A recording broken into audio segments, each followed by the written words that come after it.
Kalau kita yakini Allah itu di suatu arah, berarti kita telah mentajsim.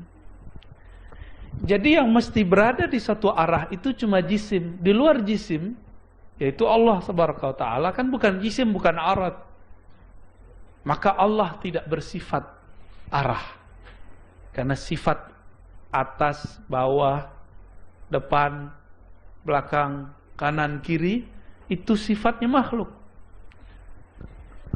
Ibnu Abil Is ketika mensyarah bagian ini, dia mulai kayak kelimpungan, ya. Dia bagilah ada jihad i'tibari, jihad ini, ya, wujud macam-macam. Itu kan istilah filsafat semua, katanya haram filsafat. Makanya saya nggak tertarik lagi baca kitab itu.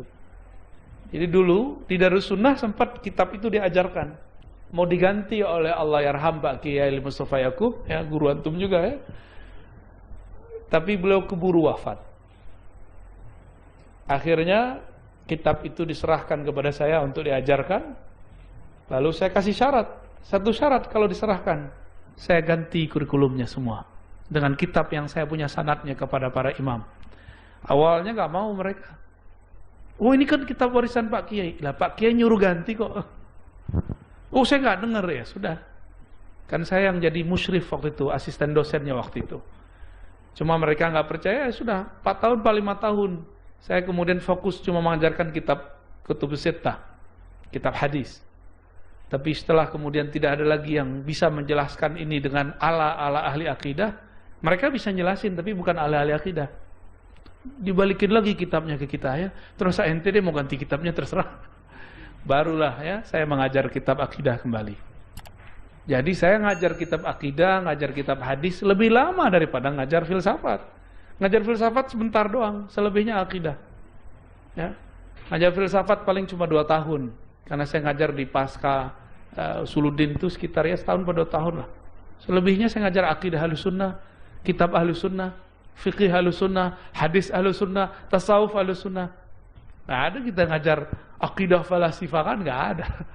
Itu cara mereka bunuh karakter, ya. Mereka kemudian salah terjemah, diterjemahkanlah ilmu kalam dengan filsafat.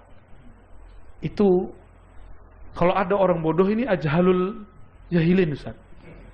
Ajhalul juhal, ya. Aduh, antum tambahin, Tad. Kata orang Palembang, murokab katanya. Itu bukan kata-kataan itu, Tad. Itu parah sekali. Ilmu kalam bukan ilmu filsafat. Asal-asalnya main aja, ya. Jadi mereka bilang Ar-Razi ini kalau hidup di zaman Imam Syafi'i akan dipukul, diseret. Kenapa? Dia ahli filsafat. Lah, di teks itu ahli kalam. Ahli kalam yang disebut Imam Syafi'i pun berbeda dengan ahli kalam yang saya ajarkan. Ahli kalam di abad kedua itu adalah kelompok Qadariyah Mu'tazilah, ingkar kepada rukun yang ke-6. Tapi ahlu kalam yang saya sebut itu ahli kalamnya Imam Tahawi, Imam Asy'ari, Imam Maturidi, Imam Baihaqi, Imam Ibn Hibban, Imam Baqillani, imam-imam semua itu. Ya. Ada nggak murid Ibnu Taimiyah yang Asy'ari? Ada. Ibnu Katsir. Jadi dia tidak berubah akidahnya meskipun dia berguru ke Ibnu Taimiyah. Maka muridnya Ibnu Taimiyah namanya Ibnu Qayyim punya anak namanya Ibrahim, nggak percaya dia ini seorang Asy'ari, ya.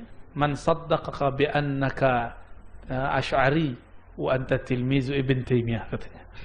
Bisa begitu dia marah-marah, ya.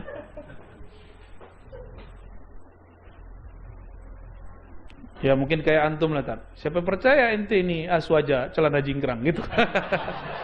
Padahal nggak ada urusannya, ya. Nggak ada urusannya.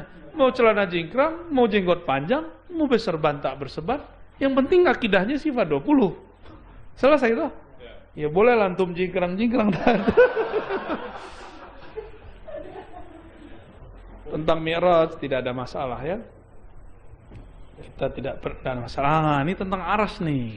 Halaman 62, nomor 49 dan 50. Ini hobinya antum nih, ya.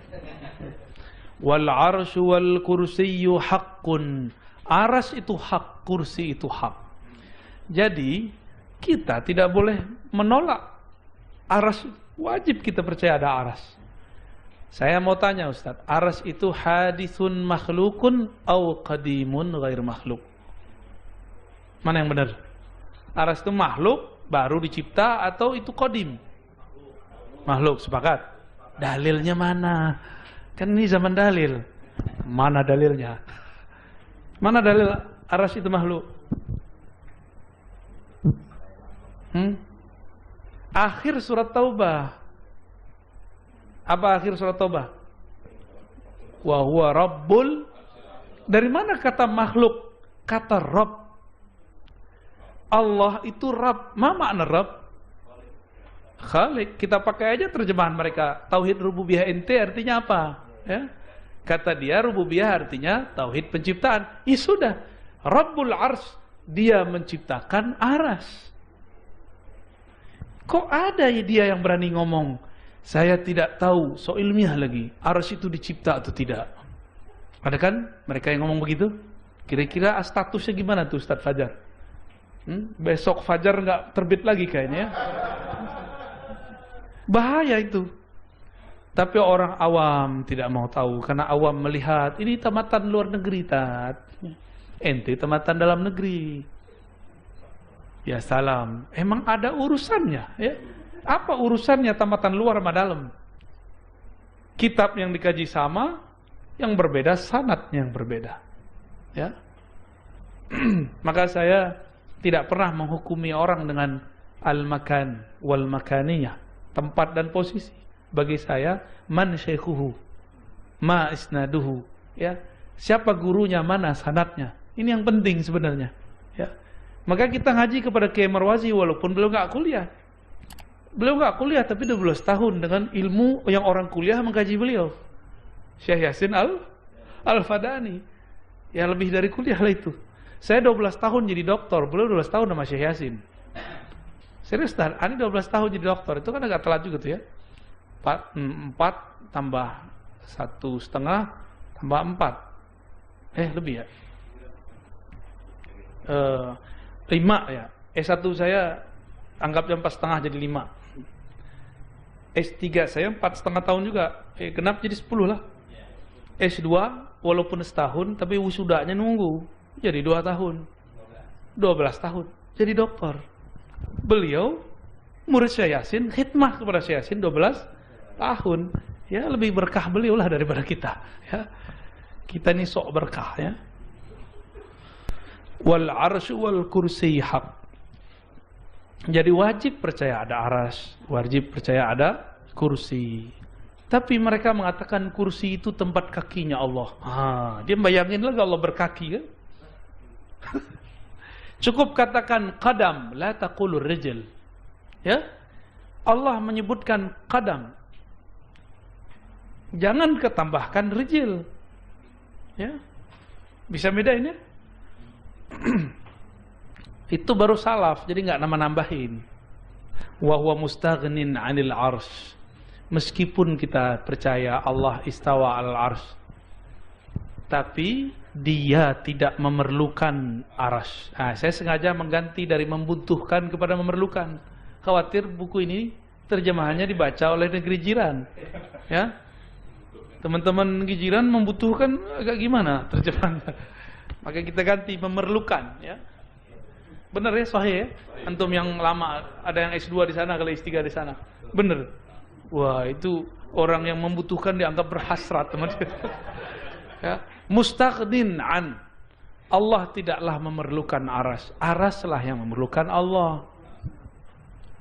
Jadi istiwanya Allah kepada aras itu adalah deklarasi bahwa di antara alam semesta itu, selain manusia, maka araslah yang paling mulia. Gitu.